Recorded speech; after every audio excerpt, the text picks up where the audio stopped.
Friend Mr. Lakshman Hake with us. So we've got two very committed activists from the rural areas, and both working for rural transformation. Rural में बदलाव लाने के लिए जी जान जी और एक ग्रामीण क्रांति लाने के लिए यस यस लक्ष्मण हाके साहब नमस्कार। नमस्कार, जय महाराष्ट्र, जय हिंद, जय महाराष्ट्र, जय भवानी, जय शिवाजी, वंदे मातरम सर, वंदे मातरम। वंदे मातरम बोलिए। लक्ष्मण हाके साहब, ये क्या हो गया? हर जगह पर देखो एजिटेशन, हर जगह पर देखो आंदोलन, ओबीसी सब सड़क पर आ गए हैं। हर एक कोई कह रहा है कि यार ये क्या है? ये मराठा आरक्षण की वजह से जो अनाउंसमेंट की गई सरकार द्वारा, मुझे लग रहा अब इनके नियंत्रण में नहीं है। They are not able to control. Do you agree sir? Laxman Hake sahab, नहीं, आउट ऑफ वो मराठा रिजर्वेशन का आंदोलन है अभी महाराष्ट्र में, और मुझे लगता है मैं एक स्टेट बैकवर्ड कमीशन का मेंबर हूँ, और हर एक आदमी को इस देश का हर एक प्रवर्ग है, हर एक धर्म है, धर्म अंतर्गत जनजातियां हैं जी, उसको अगर सामने रखते हुए अगर सोचना पड़ेगा, तो हमारे देश के अमृत काल में हम संवेदनशीलता से सोच नहीं रहे जी। ये मुझे बहुत खेदजनक बात लगती है, बहुत बुरी बात है। पूरे वर्ल्ड में, मैं बहुत बार बोल चुका हूँ, पूरे वर्ल्ड में 119 कंट्रीज में आरक्षण का प्रोग्राम चल रहा है। जो लोग बहुत दिनों से, सैकड़ों सालों से जो सिविलाइजेशन के दायरे में नहीं आए हैं, उन लोगों के बारे में रिजर्वेशन दे दिया है। जो पिछड़े है, जो मागास है, उसका कोई पैरामीटर्स है, उसका कोई संविधानिक उसका पैरामीटर है, कायदा कानून की तरफ से उसका कोई अलग तरीका है। मगर आज मेरा महाराष्ट्र रहने दो और कोई स्टेट रहने दो, रिजर्वेशन को देखने का तरीका ये लाभ की योजना है, मतलब आगे जाने की योजना है। और आरक्षण की वजह हम पिछड़े हो गए हैं, हमारे ऊपर अन्याय हो रहा है, ये सोचना, ये सोच मुझे लगता है हमारे देश के हेल्थ को बहुत बुरी सोच है। ऐसा मैं मेरा एक ओपिनियन आपके सामने रख रहा हूँ। जी हाके साहब, जो आज तारीख है, जैसे बजाज साहब ने कहा कि अलग अलग ओबीसी समाज, आदिवासी समाज सब मैदान में उतरे। मनोज जारंगे पाटिल जी और भुजबल जी का एकदम आपस में खुलेआम झगड़ा होने लगा, जहां भुजबल साहब पूछ रहे हैं कि इतने फंडिंग आपके पास कहां रहा, बिकॉज इतने बड़ा सभा लेना, इतने बड़े सभे और लोगों को एकत्रित करके रोज के रोज जिस प्रकार से चल रहा है मराठा समाज, तो ये बिना पैसे का होगा नहीं। और तो ये सब आपको क्या लग रहा है? फिर विजय टिवार जी कह रहे हैं कि हमको भी ओबीसी को जागरूक करना पड़ेगा, हम भी सभा लेंगे। वो गावित जी आदिवासी समाज को इकट्ठा कर रहे हैं। तो ये जाकर कहां पर पहुंचने वाले हैं हाके साहब? बिकॉज आप भी जमीन से जुड़े हो, आप वो देख रहे हैं, आप सामने सब कुछ देख रहे हैं, कैसे आपको समझ रहे इसका अंत क्या है? नहीं, मुझे लगता है ये रिजर्वेशन की मांग हर कोई कर रहा है, और रिजर्वेशन का ये मतलब ये नहीं है कि रिजर्वेशन मिलने से हम तरक्की कर पाएंगे, रिजर्वेशन मिलने से हमारा बहुत कुछ फायदा होने वाला है। आज रिजर्वेशन जितने भी सिविल, नॉन सिविल, मतलब शासकीय, निम शासकीय आस्थापना में रिजर्वेशन बचा कहाँ है? सिर्फ सिविल एग्जाम छोड़ के बाकी सब सेक्टर में प्राइवेटाइजेशन हो रहा है, और इतने बड़े तादाद में प्राइवेटाइजेशन हो रहा है कि रिजर्वेशन लेके करोगे क्या? मतलब रिजर्वेशन एक इश्यू सामने रखते हुए अगर हर कोई कम्युनिटी सामने आएगी और अपने झुंडशाही के बलबूते पे रिजर्वेशन का मांग करेगी, तो रिजर्वेशन का मीनिंग क्या है?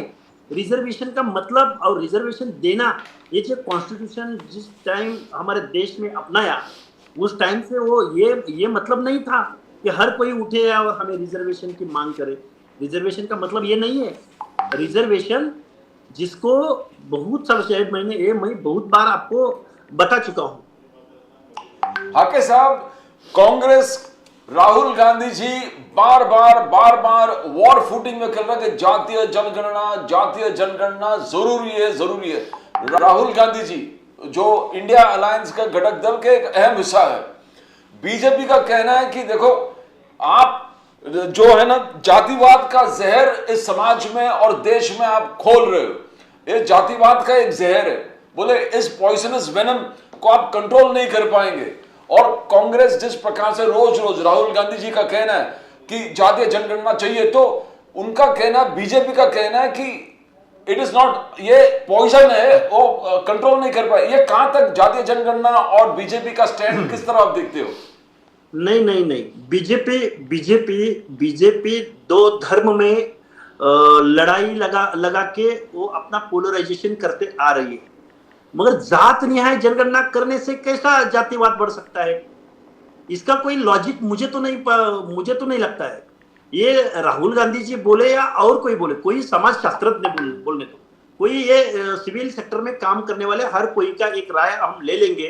तो अगर हम हर किसी के पास, हर एक भारत के नागरिक को हमारे योजनाएं और सामाजिक न्याय देना हमारा कर्तव्य है कॉन्स्टिट्यूशन की वजह से, तो कास्ट सेंसस होना जरूरी है। जिस दिन तक कास्ट सेंसस नहीं होगा उस दिन तक ये योजनाएं उनके पास नहीं जाएगी और उसको बजटरी तरतूद नहीं मिलेगा।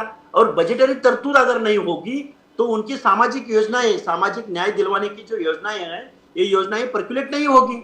तो इसमें राहुल गांधी रहने दो और कोई रहने दो, हमारे देश में साता समुद्राच्या पलीकडून आलेल्या इंग्रजांनी, म्हणजे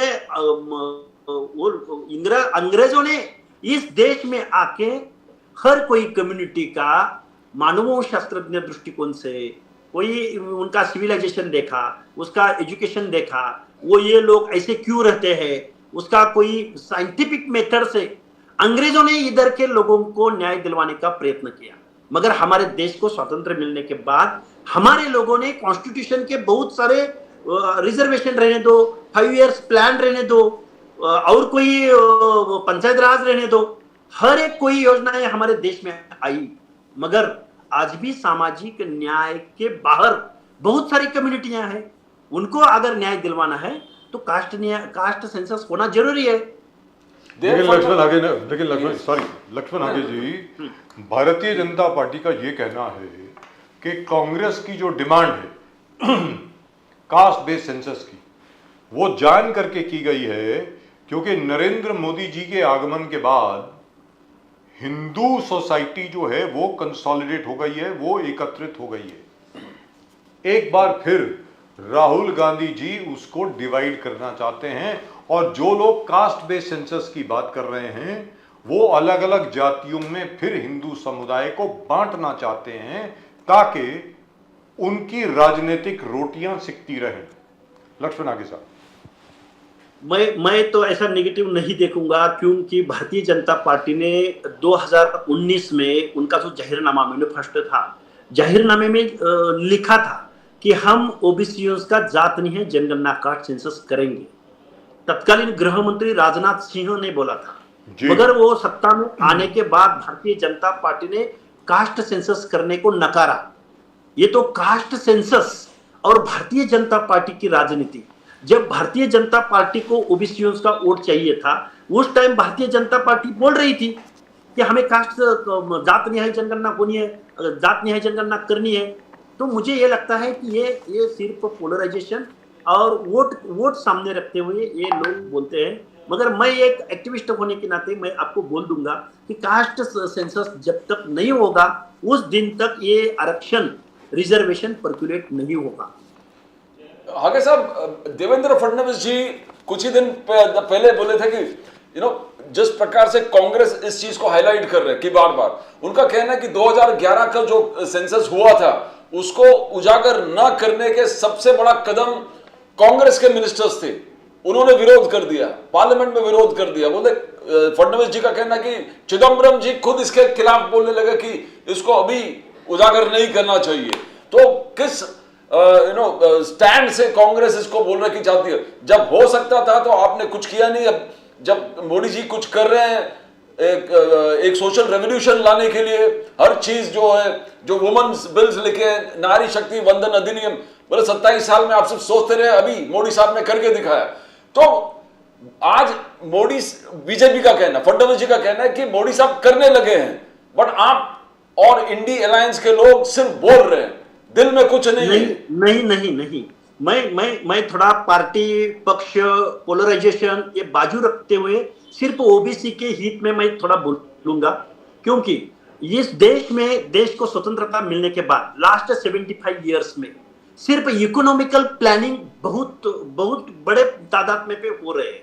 इकोनॉमिकल प्लानिंग को बहुत बड़ा बजटरी सोर्स मिल रहा है, मगर सामाजिक न्याय देने के लिए इनके पास कोई एजेंडा नहीं है। सिर्फ योजनाएं हैं, मगर योजनाएं पर्कुलेट नहीं हो रही है। ये योजनाएं पर्कुलेट न होने के लिए सबसे बड़ा कारण है कास्ट सेंसस। कास्ट सेंसस मतलब क्या है? मैं क्या बोल रहा हूं कि भटके विमुक्त जाति जमातियों की इतनी संख्या है, महाराष्ट्र में इतनी है, महाराष्ट्र के अंतर्गत विदर्भ में इतनी है, मुंबई में इतनी है, मराठवाड़ा में इतनी है, पश्चिम महाराष्ट्र में इतनी है, और इतनी संख्या होने के बाद उनको घर देना है, उनको शिक्षा देना है, उनको एक गांव में स्टेबल करना है, मतलब स्थायी करना है, और उनको एजुकेशन में लाना है, सिविलाइजेशन में लाना है, और उनको न्याय दिलवाना है। ये जिस दिन तक कास्ट सेंसस नहीं होगा उस दिन तक ये बात हम नहीं कर पाएंगे। राहुल गांधी रहने दो, चाहे भाजपा रहने दो, चाहे और कोई पार्टी रहने दो, जिस दिन तक हम with the people of India, with the people of ruler, जिस दिन तक हमारे टेबल पे ये सेंसस नहीं रहेगा, उस दिन तक हमारी तरक्की और हमारा सामाजिक न्याय देना ये तय नहीं होगा। तो लक्ष्मण आगे साहब कहने का मतलब ये हुआ, लक्ष्मण आगे साहब कहने का मतलब ये हुआ 1947 की आजादी के बाद से आज तक कई ऐसे समाज हैं, ओबीसी समाज बहुत ऐसे हैं जिनको आज तक न्याय नहीं मिला है आपके मुताबिक? यस, आज तक न्याय नहीं मिला है। मैं एक एग्जांपल आपके सामने रखता हूं। जी बताएं। हमारे महाराष्ट्र में आधे महाराष्ट्र में कैकाड़ी नामक एक घुमंतु जात है जी। कैकाड़ी जात का एक आदमी लास्ट 2 दिन पहले मुझे मिला। 2 दिन पहले मुझे मिलने के बाद उनके वो पेंडाल रहता है, मतलब वो पाल बोलते हैं मराठी में, पाल, जमीन को समांतर लेके ऐसा पाल रहता है जमीन पे, उसके पाल में मैं गया। उसके पाल में जाने के बाद वो देश को स्वतंत्रता मिलने के बाद उसकी तीसरी पीढ़ी है, चौथी पीढ़ी है, उनको मैंने बोला कि इस देश को स्वतंत्रता मिलने के बाद आपको क्या फायदा हुआ। उस आदमी ने मुझे बोला कि मेरे पास क्या हिंदी में डोंकी को क्या बोलते हैं मुझे मालूम नहीं। गधा। हाँ, गधा। वो गधा मेरे बाप के पास 5 गधे थे, और मेरे पास उसमें बढ़ोतरी होके अभी 12-13 गधे हो चुके हैं। ये मेरी तरक्की है। ये उनका उत्तर सुन के मैं तो हक्का बक्का हो गया। मतलब मुझे तो क्या उनको उत्तर दूं, ये मेरे पास उत्तर नहीं था। उसके गधे में बढ़ोतरी हो गई, ना उसको घर मिला, ना उसके अगले पीढ़ी को एजुकेशन मिला, ना उनको 1 बीघा जमीन मिला, ना उनको कोई एक बैंक का कोई लोन मिला, ना कोई नरेंद्र मोदी साहब ने डिक्लेयर की हुई विश्वकर्मा योजना का एक कोई आदमी, गवर्नमेंट का आदमी उनके पास गया। ये तो फैक्ट है। मैं क्या बोल रहा हूँ, 10-12% घुमंतु नॉन घुमंतु इस देश में है। ओबीसी की बात तो अलग है। लेकिन जो कैकाड़ी, जो आपने बताया कैकाड़ी जो कम्युनिटी है जी, विदर्भ में तो उनको शेड्यूल कास्ट का दर्जा दिया हुआ है। जो मध्य प्रांत में थे वो एसटी में चले गए। जो मुंबई प्रांत में थे, मुंबई प्रांत वाले कैखाड़ी वो विजयंती अप्रवर्ग में आ चुके हैं। जब वैसे ही पारदी है, वैसे ही लेकिन उनको मरियम वाले हैं। लेकिन आपके मुताबिक उनको ना आधार कार्ड मिलता है, ना बैंक का कुछ मिलता है, ना कुछ और मिलता है साहब। आधार, पैन, जनधन खाता, ना उनके पास कोई योजना है, ना उनके अकाउंट में कोई पैसा गवर्नमेंट की तरफ से जाता है। और अच्छा ना मुझे कोई- जरा करेक्ट करें, सॉरी सर, क्योंकि आपने कैकाड़ी लोगों के बारे में बात करी, I am very interested in this. ये पुराना सब्जेक्ट है हम लोगों का। आई एम ये शब्द जो है, मैं कोई 10 साल की बात सुन रहा हूँ, कैकाड़ी शब्द जो है। हम्म, सर पहले इनको बहुत डिस्ट्रिक्ट्स में महाराष्ट्र के पुलिस स्टेशन में क्रिमिनल ट्राइब कहा जाता था, रॉबर्ट ट्राइब। Yes. आज Yes, भी ऐसा है कि अब चेंज हो गया है? आज भी वैसा का वैसा है। मैं बहुत बार आपके डिस्कशन में मैंने बहुत बार बोल दिया है, वो अंग्रेजों ने इधर आने के बाद अंग्रेजों ने ये लोग ऐसे क्यों रहते हैं, ये चोरियां करने वाले लोग कौन है, ये क्यों पहले से ऐसे ऐसे बर्ताव करते हैं, ये इसका संशोधन करने के लिए ब्रिटेन से मानव शास्त्रज्ञ लाए, समाज शास्त्रज्ञ लाए, एंथोवेन वगैरह, कोई प्रशासकीय अधिकारी ऐसे लाए कि जिन्होंने इनका स्टेटस चेक कर दिया, उनका सोशल स्टेटस चेक कर दिया, उनके बारे में उन्होंने बुक्स लिखे हैं, संशोधन किया है। मगर देश को स्वतंत्रता मिलने के बाद हमारे सोशल साइंटिस्ट कहां गए? आज हमारे देश में, आज हमारे महाराष्ट्र में मराठा आता है और बोलता है हम पिछड़े हो गए हैं, तो आगे कौन गया भाई? लास्ट 75 इयर्स में किसकी तरक्की हो चुकी है और आप पीछे जा रहे हैं? किसके साथ आपका कंपेयर होना है? मैं क्या बोल रहा हूं, ये सब लोग जो है ये भूत आज भी विजयंती अप्रवर्ग के, जिसके बारे में हैबिचुअल अफेंडर्स एक्ट के तहत उनको आज भी देखा जाता है। आज भी गांव के अंदर, आज भी शहर के अंदर, हमारे सिविल सोसाइटीज में, हमारे गांव में अगर एकाध दूसरी चोरी होती है, एकाध दूसरा क्रिमिनल इंसिडेंट बनता है, तो पहली बार उनको उठाते हैं, पहली बार उनको कच्चे कैदी बोलते हैं मराठी में। हमारे महाराष्ट्र में हर कोई जिले में जो तुरुंग है, जो जेल है, उसके अंदर एक कच्चे कैदी है, बहुत सारे कच्चे कैदी है।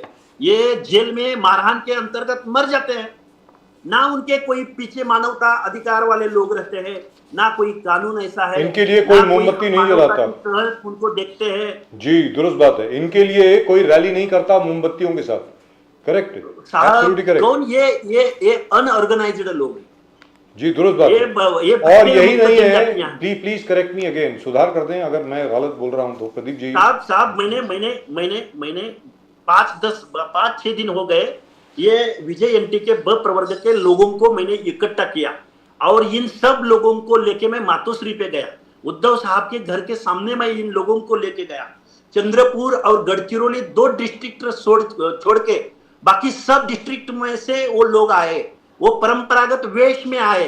वो इन सब लोगों को मैंने इकट्ठा करके उद्धव साहब के सामने लेके गया और उनको बोल दिया, उद्धव साहब को मैंने बोल दिया कि साहब ये हमारी कल्चर, हमारी संस्कृति, हमारे देव धर्म को सस्टेन करने वाले लोग हैं, मगर इन लोग अभी मांगने को जाते हैं, वो परंपरागत वेश में जाते हैं, तो उन लोगों को इधर के लोग मारते हैं, मॉब लिंचिंग होता है उनके साथ। वो नागपंथी डवरी गोसावी है, वासुदेव है, पिंगला है, वो मेडंगे जोशी है, मसन जोगी है, गिसाड़ी है, पारदी है, मरियम वाले है, कड़क लक्ष्मी वाले हैं।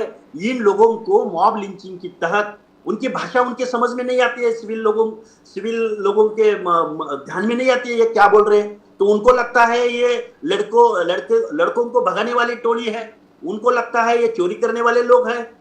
ये मानवता की तहत हम उनकी तरफ देख नहीं रहे। आज हमें तो उद्धव जी ने क्या कहा? याद आती है, उद्धव जी ने क्या कहा? उद्धव साहब ने बोल दिया, उद्धव साहब को मैंने बोल दिया है, इनके बारे में अगर हम सत्ता में आएंगे तो घुमंतु नॉन घुमंतु लोगों के लिए एक महामंडल बनाएंगे, उनके लिए उनके लीडर्स लोगों को अंदर ले लेंगे, उनका कोई विंग बनाएंगे। ऐसे बहुत सारे बातें हमने उद्धव साहब के सामने रखी है, मगर हम विरोधी पार्टियों में है। अभी अंबादास दानवे रहने दो, विजय वडेट्टीवार विधानसभा के विरोधी पक्ष नेता रहने दो, उन लोगों को भी मैंने बोल दिया है। मॉब लिंचिंग के बारे में हर एक एसपी को हमने एक सर्कुलेशन निकाला है। ये बहुत अभी बात अमृत काल में ये सब होता जा रहा है। आके साहब 7 महीने में जनरल इलेक्शंस होने वाले हैं। जनरल इलेक्शंस में मोदी साहब का कहना है कि हमने जो ग्रामीण एरियाज में जिस प्रकार से अपलिफ्टमेंट किया है, गरीब से गरीब लोगों को हमने गरीब रेखा से ऊपर उठाने में वर्ल्ड रिकॉर्ड एस्टेब्लिश कर दिया कि एक साथ इतने लोगों को हमने ऊपर उठा लिया, गरीब रेखा से आगे उठा लिया। फिर उन्होंने बोले कि अलग अलग घर वाले स्कीम, घर में नल से जल, हर घर में शौचालय, आवास जो घर दिया है, सिंचन, फडणवीस साहब कह रहे हैं कि ये सिंचन, पानी, घर घर पानी, घर नल, जल जीवन, जल आयु शिविर, तो ये सब जो भी है। हाके साहब, आप जमीन से जुड़े हो और पूरे मराठवाड़ा का भी सफर किए आपने, क्या ये सब स्कीम्स घर घर पहुंचे लोगों के फायदे नहीं पहुंचे हैं? मैं आपको एक विनती करता हूं कि तुम इस महाराष्ट्र में कौन सा भी तालुका चुन लो, कौन सा भी, मैं बोल रहा हूं, कौन सा भी एक तालुका चुन लो और उस तालुके में हम 10 गांव में जाएंगे, ज्यादा घूमने की जरूरत नहीं। कौन सा भी एक तालुका, अगर आदिवासी तालुका चुनेंगे, नंदुरबार, गढ़चिरोली, चाहिए मुंबई के बाजू वाला पालघर, कौन सा भी एक तालुका चुनो और मेरे साथ चलो। अगर ये सेंट्रल गवर्नमेंट रहने दो, स्टेट गवर्नमेंट रहने दो, किसको किसकी पड़ी नहीं है। ये संवेदनशीलता से राज्य नहीं कर रहे हैं। मैं क्या बोल रहा हूं, ये रिजर्वेशन मांगना, हर कोई सामने आके बोलना, बहुत बड़ा जुलूस निकालना, बहुत बड़े सभाएं लेना, अगर ऐसा करके अगर आप डोमिनेटिंग तरह तुम अगर बात करोगे तो पिछड़े कैसे हो सकते हैं। आप सीएम को झुका सकते हैं, आप पूरी व्यवस्था को झुका सकते हैं, आप पूरी सिस्टम को चैलेंज करते हैं, तो आप पिछड़े कैसे रहते हैं, आप पिछड़े कैसे हो गए। ये तो एविडेंस है, ये सुप्रीम कोर्ट ये एविडेंस काउंट करेगा कि अगर जरांगे पाटिल बोलेंगे हम तलवार निकाल रहे हैं, हम ऐसा कर रहे हैं, हम पूरे सीएम को ऐसा करेंगे, हम सत्ता बदल देंगे। अगर आप सत्ता बदल सकते हैं तो आप पिछड़े कैसे हो सकते हैं। पिछड़े लोगों के लिए रिजर्वेशन का मामला है। ये रिजर्वेशन का मीनिंग, इसका काउंसलिंग होना चाहिए, इसका विधानसभा सदस्यों को काउंसलिंग होना है, इसका संसद के सदस्यों को काउंसलिंग होना है। अगर ऐसा चलेगा तो अराजकता की तरफ हम जाएंगे। लेकिन यहाँ पर लक्ष्मण हाके साहब, यहाँ पर जो आपने कहा है, एक छोटी सी बात आपके सामने रखता हूं। मंडल कमीशन रिपोर्ट में मराठा जो हैं महाराष्ट्र में, उनको फॉरवर्ड बताया गया है मंडल कमीशन रिपोर्ट में, बराबर। तो अब वो बैकवर्ड कैसे हो गए सर। ये तो बात है। मैं एक फैक्ट आपके सामने रखता हूं, एक शिवसेना का प्रवक्ता नहीं, एक स्टेट बैकवर्ड कमीशन का मेंबर होते हुए मैं आपके सामने एक फैक्ट रखता हूं। आज तक state backward commission of Maharashtra, ये महाराष्ट्र के मागास वर्ग आयोग ने 4 बार मराठा को ओबीसी रिजर्वेशन नकारा है। उसके बाद सुप्रीम कोर्ट ने मराठा रिजर्वेशन को नकारा है। वो सुप्रीम कोर्ट का जजमेंट है, 1600 पेज का वो जजमेंट है। उस जजमेंट में उन्होंने क्लास 1, क्लास 2, क्लास 3, क्लास 4 में मराठा का रिप्रेजेंटेशन बताया है। वो सिविल सेक्टर में, कोऑपरेटिव सेक्टर में, वो शुगर मिल के सेक्टर में, इंडस्ट्रियल सेक्टर में और पॉलिटिशियन में, पंचायत राज से लेके नगर पालिका से लेके विधानसभा से लेके पूरे देश की संसद, महाराष्ट्र का सीएम पद कितनी बार मराठा कम्युनिटी को मिला। और ये सब हाथ में रखते हुए मराठा समाज कैसे बैकवर्ड हो सकता है। अगर मान लो मराठा समाज बैकवर्ड हो गया है तो फॉरवर्ड कौन हो गया है। ये बैकवर्डनेस उनका एज कंपेयर कौन सी कम्युनिटी के साथ उनका तुलना हो सकती है उनकी। मोस्ट इंपॉर्टेंट ये बहुत सारे साहब, मुझे ये बोलिए, अगर मराठा पिछड़ा हो सकता है जी, तो ओबीसी का धनगर आगे जाना चाहिए, चाहे माली आगे होना चाहिए जी, चाहे तेली आगे होना चाहिए, कुणबी आगे होना चाहिए और मराठा पिछड़ापन उनका प्रूव होना चाहिए। ये किसके साथ कंपैरिजन करना है और मराठाओं को पिछड़ेपन देना है तो किसके साथ कंपेयर होना है। ये तो फैक्ट अलग है। और ये मोर्चा, ये पॉलिटिकल लीडर्स लोग हैं, ये जो पार्टियां हैं, ये सच को डरती है, सच को सामने नहीं जाती है। इसीलिए इस महाराष्ट्र में अराजक सदृश वातावरण हो चुका है। प्रदीप जी ये बात बहुत बहुत ही ज्यादा अहम है बिल्कुल, बिल्कुल। कि अगर मराठा पिछड़े हो गए हैं तो फॉरवर्ड कौन हो गया, कौन हो गया? तो आगाड़ी ये कौन हो बताइए। गया? अगर 14-15 सीएम में से अगर 11-12 सीएम अगर मराठा कम्युनिटी के वो जी। हैं, अगर 288 288 विधानसभा सदस्य से अगर 200 के लगभग हर विधानसभा में मराठा कम्युनिटी के आमदार चुन के आते हैं, तो ये बैकवर्ड कैसे हो सकते हैं? उसका प्रतिनिधित्व कहां कम है? एजुकेशन सोसाइटीज रहने दो, शुगर मिल रहने दो, चिलिंग प्लांट रहने दो, दूध का कोई स्मॉल कौन सा भी इंडस्ट्री रहने दो, चाहे जमीन की धारणा, जमीन उपजाऊ जमीन मतलब फर्टाइल लैंड किसके पास है? ये सब 1600 पानों का 1600 पेजेस का सुप्रीम कोर्ट ने जजमेंट दिया है, वो कोई भी पढ़ने के लिए तैयार नहीं है। ना देवेंद्र फडणवीस पढ़ने के लिए तैयार है, ना शिंदे पढ़ने को तैयार है, ना मराठा कम्युनिटी के लीडर पढ़ने के लिए तैयार है, ना विधानसभा सदस्य पढ़ने के लिए तैयार है। अगर सच को सामना आप नहीं करोगे तो ये फुले शाहू अंबेडकर का महाराष्ट्र कौन से राह पे जाने वाला है? आपको क्या लग रहा है कौन सी राह पे जाने वाला है? मैं आपसे जानना चाहता हूं, बोलिए। आपको क्या लग रहा है कौन सी राह पे जाने वाला है? ये फूले शाहू अंबेडकर का महाराष्ट्र किस राह पर जाने वाला है, ये आप बताएं। मुझे ये बोलिए, अगर मराठा ओबीसी में आएंगे, ओबीसीओ में आने के बाद अभी कहीं पे एक आध दूसरा ओबीसीओ का नगर सेवक दिखता है, कहीं पे एक आध दूसरा जिला परिषद अध्यक्ष दिखता है, कहीं पे एक थोड़ा बहुत ओबीसीओ को पंचायत राज में रिप्रेजेंटेशन मिल रहा है। ये रिजर्वेशन का मतलब आर्थिक तरक्की ये नहीं है। रिजर्वेशन का मतलब कॉमन ये जो लोगों को प्रतिनिधित्व निर्णय प्रक्रिया में शामिल करके लेना। ये रिजर्वेशन का मतलब ये नहीं है कि इनकी इकोनॉमी, ये गरीब हो चुका है, इसको इकोनॉमिकल। आगे साहब, गोपीचंद पडळकर का जो वादा है कि ये एसटी में हो जाएगा जो धनगर समाज के, तो ये कहां तक आप गोपीचंद पडळकर जी के जो बातों को कहां तक आप लेके जाते हो कि समाज को भलाई? ये गोपीचंद पडळकर कोई सोशल साइंटिस्ट नहीं है, ये कोई एक्टिविस्ट है, वो पॉलिटिकल एक्टिविस्ट है, वो पॉलिटिकल बातें करता है। ये मुझे नहीं लगता ये कौन से वेपन से धनगर कम्युनिटी को एसटी रिजर्वेशन देगा। एक कोर्ट में लड़ाई चल रही है, कोर्ट को रिजर्वेशन देना नहीं देना ये कोर्ट को अधिकार नहीं है।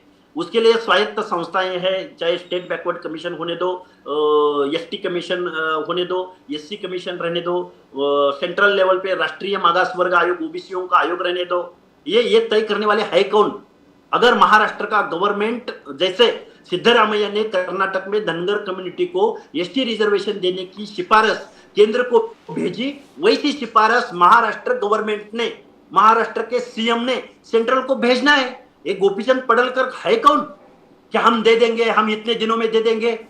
ये क्या घर की बात है हमारे?